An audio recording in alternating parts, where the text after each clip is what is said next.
The recent rise in interest rates spooking investors. The bond markets are closed today for the Columbus Day holiday.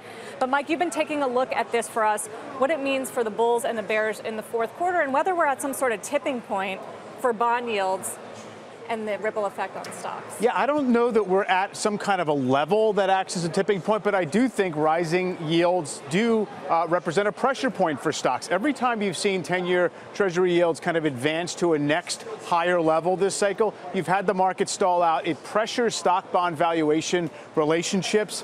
It's not the only thing that matters for stocks, as you can obviously imagine, because bond yields have doubled off their lows and stocks have continued to go higher. So it can work, but I do think at this level, when you have corporate bond yields following to multi-year highs as well, it does create a headwind for corporate profits and margins going out ahead. Fed speak has definitely turned hawkish, so we don't know if that's just a phase right here where Jerome Powell and other folks at the Fed have come out and tried to take the market's expectations of 2019 rate hike path back to what the Fed now intends to do. So that's been something that I think the market has had to adjust to. And then really, I don't know that it's a problem longer term because it's happening for largely the good reasons, so to speak.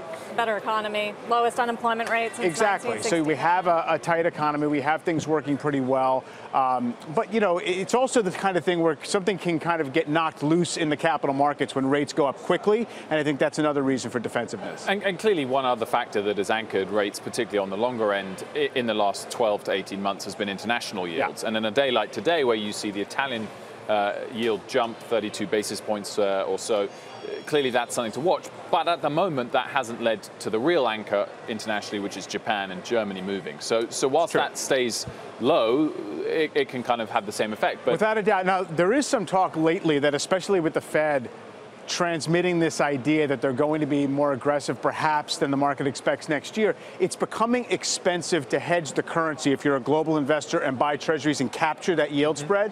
So perhaps we're not going to have that spread tighten up much. Maybe it widens out. That's why there's still an anchor of global yields, but the chain on that anchor might be longer than it has been. I mean, if you do think this treasury sell-off, rising bond yields is going to continue, we got a playbook last week in the U.S. stock market about where you want to be. There are winners here, and utilities surged 2.5% last week. Financials finally got a real bid.